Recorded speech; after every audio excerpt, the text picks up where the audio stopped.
and focus on Security Council Resolution 1325 in particular, and as I say, the promises and the perils.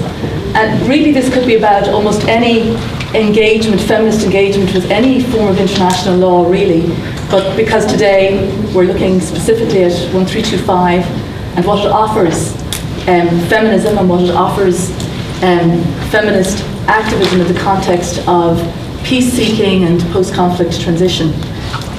We'll focus on that.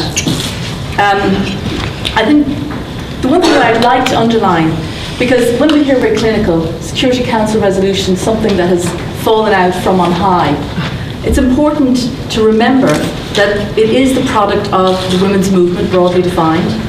It's a key moment in a long line of achievements by feminist activists who, from the very beginning of the UN, in the UN Charter, really have striven to ensure that women, gender perspectives, gender equality get included and integrated into the various agendas that have flown from the UN. This goes back to when the UN Charter was being drafted, the likes of Berta Lutz from Brazil, also from the Dominican Republic, Minerva Bernardino and Hansa Mehta from India. These are all, if you like, heroines in the history of women at the UN who fought for very basic things, such as let's use the term everyone and no person instead of every man and no man. And these little words were fought for and resisted by, if I can call it, the forces of patriarchy, which are alive and well and with us today. So, and then moving on from the UN Charter to drafting of the UN Declaration for Human Rights, same cohort of women had to really fight to again have that repeated in the UN Declaration. And the UN Declaration still has a lot of gender bias within it.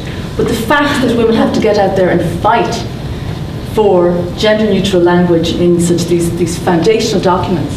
And really 1325 is another important landmark along the way of women's movements entering UN space where they're not welcome and insisting that women be taken seriously and women be included, and insisting on using the power and the authority of these spaces in the interest of women. Peril 2, civil society hype. I myself was a great enthusiast throughout the 90s. I was very involved with women's networks, women's organizations, very excited around facilitating and being a part of an exciting moment of civil society organizations and groups entering the UN. I sort of participated in the hype and believed the hype. Years later, I have many questions.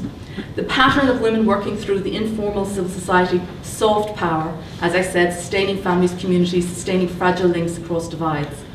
During transitions, somewhere along the line, in transitions from peace negotiations to peace building, i.e. the formalization through political legal institutions, women are structurally positioned outside formal politics. This is the point that Leslie was making. If you don't have quotas hardwired into the system there and then, opportunities are lost. There's an interesting article by a woman called Susan Franceschi on Chile, where Latin America is very interesting, women's movements are very interesting because they've always defined their feminism as about democratization, about building democracies. But she talks about what happened in Chile, where the women very much celebrated their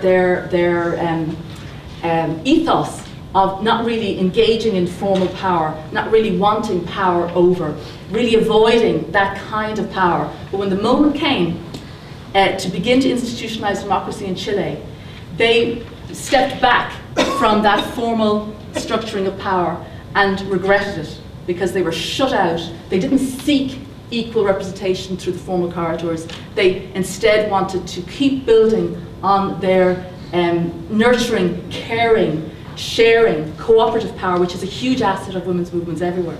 But we really have to think very critically and very carefully about the price that gets paid in terms of being shut out of formal power.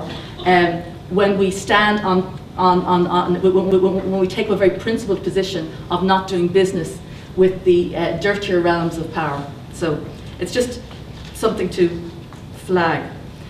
And I think that's it. Yes, more quotas. The quotas, absolutely, why not? I think we have to stop backing down from this notion that, that they go against notions of merit and all. It's nonsense. It's nonsense. Women are half of the population. They need to be represented. Within that representation along gender, we also need to struggle and ensure that there is appropriate representation across all the other groups that make up the constituency in whatever context we are in. And attention needs to be paid to historical discriminations and exclusions based on race, ethnicity, religion, and so on and so forth. But the gender parity cuts across every society, every community on the globe, and needs to be fought for as a matter of principle. So, reasons for optimism. 1325 is the only Security Council resolution with an annual lobbying campaign.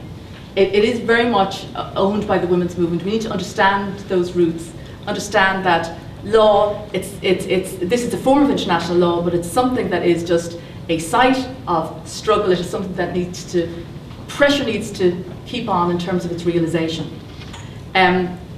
GEAR, which is the advocacy initiative, the gender equality architecture reform at the UN, is underway.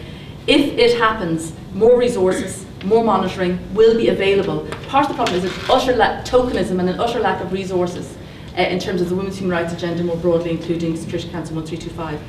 If GEAR gets its way, there will be a women's agency with a budget of $1 billion, and which will create opportunities for more feminist gender perspectives and so on from within the UN.